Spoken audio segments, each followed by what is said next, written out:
Hello everybody, welcome to my channel, The Real Super Sam. Today is another comic book review, and I hope you enjoy.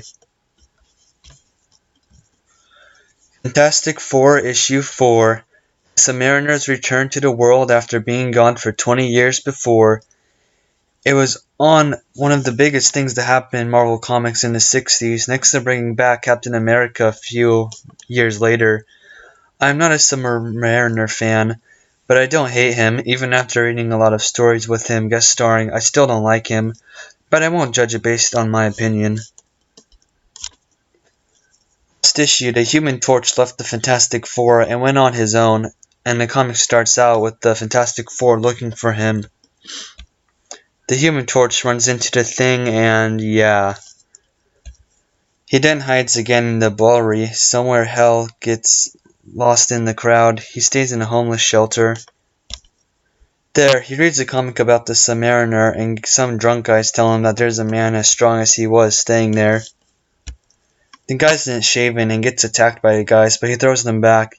He is as powerful as the Thing. The Human Torch realizes this, and finds out and figures out and tells everyone that he is the Submariner. The Submariner has amnesia and can't remember anything. He then flies him back to the ocean, drops him in the water, and the Submariner suddenly, because of being back in the ocean, remembers who he is. When the Submariner returns to shore, he tells the Human Torch that he will have revenge on the human race for destroying his Atlantean home. Now the Fantastic Four must all band back together to save all of humanity. There are a lot of things about the Submariner happening in this comic, and ultimately, story-wise, not only does the Human Torch return to the team, but there is something that affects Mr. Fantastic and the Invisible Woman. The Submariner in the fight sees the Invisible Woman and falls in love with her. She says yes, that she will be his princess, but just as if it came to that, to save the human race. The whole Fantastic Four start arguing about it, and that's when the Human Torch gets the Submariner trapped in a heat wind tunnel that sucks him back into the ocean. He's defeated pretty pathetically.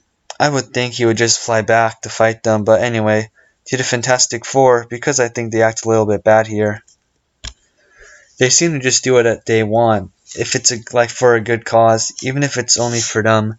Like Mr. Fantastic grabbing someone randomly from riding a motorcycle. Lucky for him, the guy was amazed and happy that he saw Mr. Fantastic.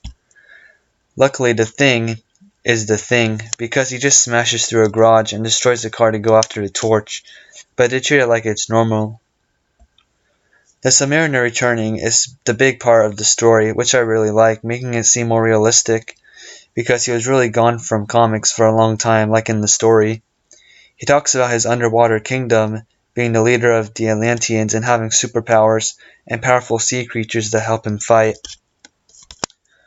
I can imagine someone who did read old Submariner comics back then, being thrilled and getting all these references. He probably did remember old stories of Submariner leading Atlanteans into battle.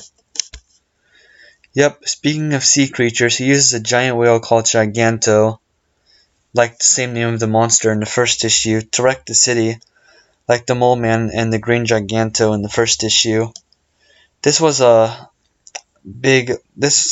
panel on screen was a laugh out loud scene for me when Giganto just face plants into the city. No worries though, as the monster dies before the issue even ends. The Thing straps a nuke to his back and goes into the whale's mouth, then it blows up. It's just a crazy moment in the Fantastic Four's record book. So I have to give this comic a 7 out of 10. Like I said, I tried to not base it off my own opinions of the Submariner. It didn't do anything that good. There's only those two character building moments with the Torch and the Invisible Woman to really make the comic worth it, besides the Submariner. Or something I have to talk about right now. Submariner or Submariner. I'm going to say both on accident. I call him the Submariner. No, I don't. I say Submariner. Okay, let's just skip that. So this issue is more than half searching for the Human Torch, and a quarter about it being about Giganto attacking. So the Submariner wasn't in it that much, so to say. But those are just my silly thoughts on it. I can't say much extra about the Submariner because I don't know much about him yet. If you enjoyed this or want to see more, please remember to like and subscribe and have a good day. I noticed this review was really short, and I kind of messed up on a few spots. So I apologize for that, but yeah, bye guys, have a good day.